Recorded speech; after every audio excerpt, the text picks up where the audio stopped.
කම්මැලිකම. උදාසීන වෙන්න, කිසි දෙයක් නොකර ඉන්න, උත්සාහයට එරෙහි වෙන්න, වැඩ කල් දාන්න තියෙන කැමැත්ත. ඒක ඇත්තටම නිෂ්ක්‍රීය තත්වයක්. මෙතනදී අපි කරන්නේ මොකද්ද දන්නවද? තියෙන දේවල් තියෙන විදියටම තියෙන්න ඉඩ දෙන එක. සමහර වෙලාවට පැය කීපයක් මහන්සි වෙලා වැඩ කරාට පස්සේ එහෙම නැත්නම් හොඳටම සීතල දවසක ඇඳේ ඉන්නකොට ටිකක් කම්මැලිකමේ ඉන්න එකෙන් පොඩි සතුටක් ලැබෙනවා තමයි. ඒක ඇත්ත. ඒක අපිටත් එහෙමයි. හැබැයි ඔබ හැම වෙලාවෙම මුකුත් නොකර ඉන්න උත්සාහ කරනවා නම් ඒකට දැන් ඔබ මොනවා හරි කරන්න ඕනේ. නැත්නම් පිළිගත්තත් නැතත් අනාගතයේදී ඔබ පසුතැවෙනවා. ලොකුවටම. හරි. උපරිමයෙන් ජීවත් වෙන්න ඕනේ නම්, ජීවිතේ සම්පූර්ණයෙන් විඳින්න ඕනේ නම්, එක්සෑම් එකෙන් ඔබට අවශ්‍ය ප්‍රතිඵලය ගන්න නම්, ඔබේ ශ්‍රේෂ්ඨයේ හිණි පෙත්තට මේ යන්න නම්, කම්මැලිකම අභිබවා යන්නේ කොහොමද කියලා අපි හොයා ගන්න ඕනේ. අපි සාමාන්‍යයෙන් මිනිස්සුන්ව බෙදන්නේ කොහොමද? 1. ජයග්‍රාහකයෝ. 2. කම්මැලියෝ. ඔබ ඉන්න ජයග්‍රාහකයින්ගේ ගොඩේ නම් ඔබට කම්මැලිකම දැනෙන විදිය වෙනස්. හැබැයි ඔබ පළදායී දෙයක් කරන්නේ නැති හැම වෙලාවකම ඔබට මානසික ආතතියක්, වරදකාරී හැඟීමක් දැනෙනවා. feeling guilty. ඔබ ඉන්නේ කම්මැලියන්ගේ ගොඩේ නම් ලෝකෙ ගොඩාක් මිනිස්සු විශ්වාස කරන විදිහට ඒක ලෝකෙ මාරාන්තිකම පාපහතෙන් එකක්. කම්මැලියෙක්ට කවදාවත් දියුණු වෙන්න බෑ. සාමාන්‍යයෙන් සමාජයේ මේ වගේ අයව පිළිගන්නෙත් නෑ. එහෙම අයට තමන්ව දැනෙන්නේ මේ ලෝකේ ඉන්න දුර්වලම මිනිස්සු විදියට. ඔය තමයි අපි දන්න විදිය. හැබැයි ඇමරිකානු ව්‍යාපාර පුහුණුකරුවෙක්, උපදේශකවරයෙක් සහ ලේඛකයෙක් වන ස්කොට් ජෙෆ්රි කියන විදියට මේ දෙන්නම එක්කෙනෙක්. මොකද අපි කාටවත් පරදින්න ඕනේ නෑ. අපි හැමෝටම ඕනේ දිනන්න. ඉතින් ජයග්‍රාහකයින්ගේ සහ කම්මැලි මිනිසුන් අතර කෙරෙන මේ බෙදීම අපේ නොදැනුවත්කමින් නිපදුණු මායාවක්. ඔහු කියන විදියට රියැලිටි එකේදී මේ දෙන්නම අපි ඇතුලේ ජීවත් වෙනවා. හොඳට වැඩ කරන කෙනෙක්ට කම්මැලි වෙන්න බැරිද? කම්මැලි කෙනෙක්ට උනත් හොඳට වැඩ කරන්න පටන් ගන්න බැරිද? එතකොට ඇත්තටම මොකද්ද මේ කම්මැලිකම? ඔබ නිකමට Google කරලා බැලුවොත් laziness කියන වචනේ definition එක. කම්මැලිකම කියන්නේ ශක්තිය භාවිතා කරන්න තියෙන අකමැත්ත. ඇයි අපි අපේ එනර්ජි පාවිච්චි කරන්න අපොහසත් වෙන්නේ? අපේ ශක්තිය පාවිච්චි කරලා අපේ හීන හැබෑ කරගන්න ඕනි කියන ඇත්ත පිළිගන්න අකමැති වෙන්නේ ඇයි අපි? ඒකට එක හේතුවක් නෙවෙයි. ස්කොට් ජෙෆ්රිට අනුව ඒකට හේතු 8ක් තියෙනවා. බලන්න මේ එකක් හරි ඔබට හුරු පුරුදුයිද කියලා. 1. ව්‍යාකූලත්වය. ඔබ ඉන්නේ මේ තත්වයේ නම් ඔබට නිතරම එන සිතුවිල්ල මේකයි. මට තේරෙන්නේ නෑ මොනවා කරන්නද කියලා. ඔබ confused. ඔබේ මනස මේ වචන ටික ඔබට කියන හැම වෙලාවකම ඔබ ඔබේ සෙන්ටර් එක, කේන්ද්‍රය හොයා ගන්න ඕනේ. නැත්නම් ඔබේ ජීවිතයේ අරමුණ ආයමත් මතක් කර ගන්න ඕනේ. මේ තත්වය ගණන් ගන්නේ නැතුව හිටියොත් මේක ඔබව තදින් අල්ල ගන්නවා. ඔබ ඉන්නේ මේ තත්වයේ නම් ඒක පිළිගන්න. ඊට පස්සේ දැන් ඔබ ඉන්න තැන අනුව ඔබ ඊළඟට කළ යුතු පළවෙනි සහ හොඳම දේ ගැන ඔබේ ශ්‍රේෂ්ඨයේ ප්‍රවීණයෙක්ගේ උපදෙස් ගන්න. එතකොට ඒ සිතවිල්ල ටික දවසකින් නැති වෙලා පැහැදිලි මනසක් ඔබට ලැබේ. 2. ස්නායු භීතිය. මේ තත්ත්වයේදී ඔබට නිතරම හිතෙන්නේ මට බෑ කියන දේ. සාමාන්‍යයෙන් වැඩක් කරන්න තියෙනවා කියලා මතක් වෙද්දී අපිට දැනෙනවනේ සියුම් බයක්. ලොකු අරමුණක් වෙනුවෙන් වැඩ කරද්දී බයක් දැනෙන එකත් හරිම සාමාන්‍යයි. ඒත් ඒ බය තියෙද්දිත් අපි ඒ අරමුණු වෙනුවෙන් අද දවස වැඩ කරලා හෙට දවසට යනවනේ. හැබැයි ඒ බය වගේ නෙවෙයි. කම්මැලිකම හුඟක් වෙලාවට එන්නේ නියුරොටික් ෆියර් කියන තත්වයෙන්. මේ නියුරොටික් ෆියර් කියන තත්වය අපිව ගල් කරනවා. අපිට හිරවුණු චලනය වෙන්න බැහැ වගේ හැඟීමක් දෙනවා. මේකෙන් මිදෙන්නත් මුලින්ම මේ තත්වය පිළිගන්න ඕනේ. ඊට පස්සේ ඇක්ෂන් ගන්න ඕනේ. මතක තියාගන්න. ඔබ බය නිසා නම් ඇක්ෂන් ගන්නෙ ඒක බියගුලුකමක්. හැබැයි බය එක්ක නම් ඔබ ඇක්ෂන් ගන්නෙ ඒ ඔබ නොනැසී පවතින ධෛර්යය. ඩේවිඩ් රිකෝ කියන මනෝචිකිත්සකයා ඔහුගේ How to be an adult පොතේ එහෙම ලියනවා. ඉතින් ස්නායු බිහිතිය ඉක්මවා යන්න නම් අපි බය හිතෙන දේ කරන්න ඕනේ. ඔබ ඔබේ අරමුණ වෙනුවෙන් එකින් එක වැඩ ඉවර කරද්දී ඒ බය නිකම්ම ඇරිලා යනවා. 3. ස්ථාවර මනෝගතිය. මේ තත්වයේදී මම ෆේල් වේවි නැත්නම් මම මෝඩයෙක් කියලා මිනිස්සු හිතාවි කියන මානසිකත්වය නිසායි ඔබ වැඩ කරන්නේ නැත්තේ. මෙහෙම හිතන ඔබට තියෙන්නේ ෆික්ස්ඩ් මයින්ඩ්සෙට් එකක්. මේ මානසිකත්වයේදී ඔබට හිතෙන්නේ ඔබේ හැකියාවන්, බුද්ධිය, දක්ෂතාවල මට්ටම උපතින් තීරණය වෙන දෙයක් කියලා. ඔබ අලුත් දේවල් අත්හදා බලන්න බයයි. යමක් කරලා ෆේල් වුණොත් ඔබේ නොකැලැල්, බුද්ධිමත් සහ දක්ෂ ලුක් එකට හානියක් වෙයි කියලා. මේ මානසිකත්වය ඔබේ වැරදි වටහා ගැනීමක්. ඔබට අද පුළුවන් ඔතනින් ගැලවෙන්න. growth mindset එකට නැත්නම් වර්ධන මානසිකත්වයට එන්න. අපි අපි ඔබව සාදරයෙන් පිළිගන්නවා. මේ growth mindset එකේ ඉන්න අය කම්මැලිකම පහු කරගෙන ඉස්සරහට යනවා. ඇයි? එයාලා දන්නවා හැකියාවන්, දක්ෂතා සහ බුද්ධිය පුහුණුවෙන් අත්දැකීම් වලින් වර්ධනය කරගන්න පුළුවන් කියලා. මේ ලෝකේ අපේ මොළයට වැඩිය ගොඩාක් ලොකුයි. ඇයි ඉතින් ඔබ ඔබේ මොළය ඇතුලේ ගුලි වෙලා ඉන්නේ? එන්න එළියට. 4. උනන්දු නැතිකම. මේකෙදි නිදිමත ගතියක් වැඩිපුර දැනෙනවා. මේ තත්වයේදී ඔබට හිතෙන්නේ කාරණා දෙකයි. මට මහන්සි, මට ශක්තියක් නැහැ. මොකද කරන්නේ? නිදා ගන්න. මේ තත්වයෙන් මිදෙන්න වැඩිපුර කොෆී බිව්වට හරියන්නේ නැහැ. මෙතනදී විවේක ගන්න ඕනේ. ඇස් දෙක පියාගෙන හොඳ ගැඹුරු හුස්මක් ගන්න. හොඳ නිින්දක් දාන්න. සීතල වතුර ටිකක් නාන්න. රිෆ්‍රෙෂ් වෙලා වැඩ පටන් ගන්න. 5. උදාසීනත්වය. නැත්නම් නොසැලකිල්ල. මම කිසිවක් ගැන තැකීමක් නොකරමි කියන මානසිකත්වයේ නම් ඔබ ඉන්නේ. ඔබ උදාසීන ලක්ෂණ තියෙන කෙනෙක්. එක අතකට උදාසීනත්වය කියලා කියන්නේ මානසික අවපීඩනයේ වොයිස් එක කියලා කියන්න පුළුවන්. අපි හැමෝම මානසික අවපීඩනයට පත් වෙනවා. වැඩේ කියන්නේ දැනටමත් සාර්ථකත්වයේ කියන ට්‍රැක් එකේ ඉන්න මිනිස්සුන්ට මේක වැඩිය දැනෙන්නේ නැහැ.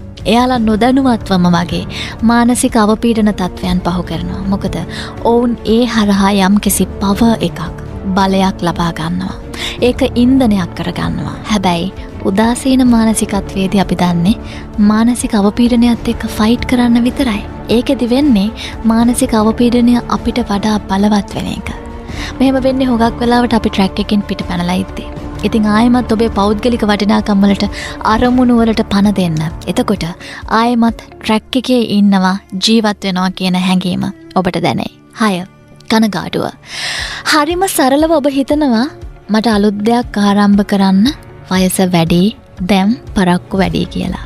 අපි මේ ගැන අපේ පහුගිය වීඩියෝස් වල ඕනේ තරම් කතා කරලා තියෙනවා. වයස කියන්නේ ඉලක්කමක් විතරයි. සාර්ථකත්වයට වයස බාධාවක් කියලා හිතනවා නම් මේ ලෝකේ සාර්ථක මිනිස්සු ඔක්කොම තරුණ අය වෙන්න එපැයි. ඇත්තටම ඕක මනස්ගතයක්. නැත්නම් නිදහසට කාරණාවක් විතරයි. 7. අනන්‍යතාවය. හරිම භයානක තත්වයක්. මං කම්මැලි කෙනෙක් කියලයි මෙතනදී ඔබට හිතෙන්නේ. මෙහෙම හිතනවා කියන්නේ කම්මැලිකම ඔබව පැහැරගෙන ගිහින් තියනවා කියන එක. මෙතනදී ඔබ කරන්නේ ඔබට ඔබව දැනෙන විදිහ එක්ක එකඟ වෙනවා. ඔබ ඔබට දැනෙන විදිහ පිළිගන්නවා. හැබැයි ඒක වෙනස් කරන්න කිසි දෙයක් කරන්නේ නැහැ. ඔහේ ඉන්නවා. ඔබට මේ තත්වයේ තියෙනවා නම් ඒක පිළිගන්න. ඊට පස්සේ ඒකට ටිකක් පැත්තකට වෙලා ඉන්න කියන්න. මොකද ඔබ ඉස්සරහට යන්න ඕනේ. අනික ඔබට ඕනෙම වෙලාවක මට කම්මැලි කියන වචන දෙක කියන්න පුළුවන්. එහෙම කිව්ව කියලා එකෙන් කවදාවත් නිර්වචනය වෙන්නේ නැහැ. ඔබ කම්මැලි කෙනෙක් කියලා. ඉතින් ඒක අවබෝධ කරගන්න. 8. ලැජ්ජාව.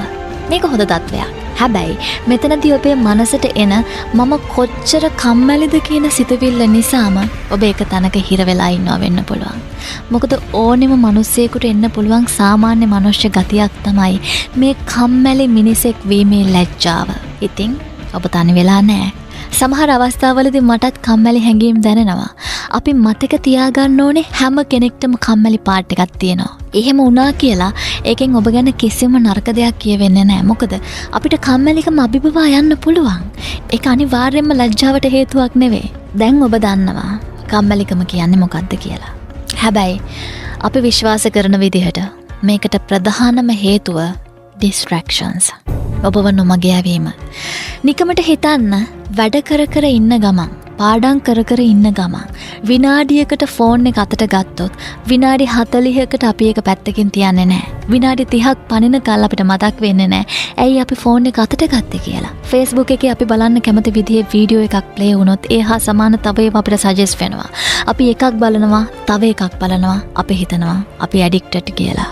ඇත්තට මේක අපේ අවුලක්ද? නෑ. අපේ මානසිකත්වය එහෙම පිටින්ම දැනගෙනයි මිනිස්සු අපිට මේ තාක්ෂණය දෙන්නේ. අපි කැමති වීඩියෝ එකක් බලනකොට අපේ මොළයෙන් නිකුත් කරන හෝමෝන, කැමති අකමැති දේ ගැන මිනිස්සු ප්‍රතිචාර දක්වන විදිය, මොළේ ක්‍රියාකාරීත්වය ඔය ඔක්කොම අධ්‍යයන කරලා අපි කැමති විදිහටයි සමාජ මාධ්‍ය ඔය ප්‍රයෝග දාලා අපි එතන අලවගෙන ඉන්නේ. ඉතින් අපි ඒ වගේ తాවකාලික රසවින්දනයන්, මිහිරි බාධාවන් වලට නොදැනුවත්වම අපේ කාලය දෙනවා. අපි කල යුතු වැඩ කල් දානවා. ඉතින් මේකයි අපිට ඒ වගේ ඉති කාලය ගත වෙනවා දැනෙන්නේ නැත්තේ. මේ වෙලාවට ඔබේ ලයිෆ් එක යන්නේ ඔටෝ. පාලනය ඔබෙන් ගිලිහිලා. දැන් හිතන්න එපා ලෝකේ වැඩෝ කියන සෙට් එකට මේවා මෙහෙම නැහැ. ඒගොල්ලන්ට ෆෝන් එකේ හොඳ වීඩියෝ එකක් දැක්කම බලන්නේ නැතුව වැඩ කරන්න පුළුවන්. ඒගොල්ලන්ට තියෙන වෙනම මොළ ටිකක් කියලා. නෑ ඒගොල්ලන්ටත් අපිට වගේම තමයි. හැබැයි එයාලා ඒක කන්ට්‍රෝල් කරනවා. පාලනය ගිලිහෙන්න යනකොට ඒගොල්ලෝ දන්නවා තව ෆෝන් එකේ එල්ලිලා ඉන්න ගියොත් සොරි තමයි කියලා. ඉතින් ඒගොල්ලෝ ෆෝන් එක අතට ගත්ත වෙලාවෙ ඉඳන් මිනිත්තු කිහිපයකට වතාවක් මොලේන් අපිට දෙන වෝනින් සිග්නල් එකට අවනත වෙනවා. සමහර වෙලාවට එයාලට යම්කිසි වැඩක් කරලා ඉවර වෙනකල් මම ෆෝන් එක අල්ලන්නේ නැහැ කියන නිර්භීත තීරණයට එන්න හැකියාව තියෙනවා. මොකද සාර්ථක මිනිස්සු ගාව ඒගොල්ලන්ට මාවේන එක බලවත් ආයුධයක් තියෙනවා. ඒ තමයි ඩිසිප්ලින්, විනය. තමන්ට කරන්න ඕනෙමයි කියලා හිතන දේ පැත්තකින් තියලා තමන් ඒ මොහොතේ කළ යුතු දේ කරන්න එයාලට ඩිසිප්ලින් තියෙනවා. ඒගොල්ලන්ට තමන්ගේ රසවින්දනය අභිබවා යන්න පුළුවන් ඒකයි. දැන් ඔබ දන්නවා කම්මැලිකම හැදෙන්නේ කොහොමද කියලා. දැන් අපි මේකෙන් හරියටම මිදෙන්නේ කොහොමද කියලා බලමු.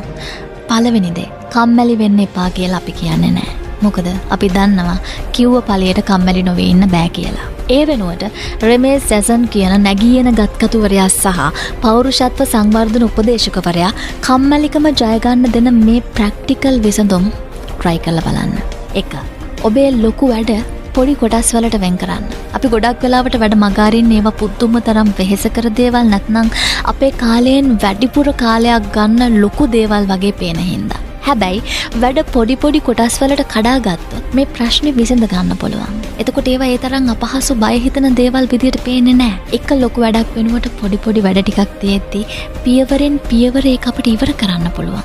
පළවෙනි දෙවෙනි පියවරවල් සම්පූර්ණ වෙද්දී අපිට අනිත් ටික කරන්න හොඳ මොටිවේෂන් එකකුත් ලැබෙනවා. මොකද පුංචි කොටස් වලට බෙදාගත්තම ඒවා කරන්න වැඩි මහන්සියක් වෙන්න උවමනා නැහැ, වැඩි කාලයක් වෙන් කරන්න උවමනා නැහැ කියලා අපේ මනස දන්නවා. 2. විෂුවලයිස් කරන්න.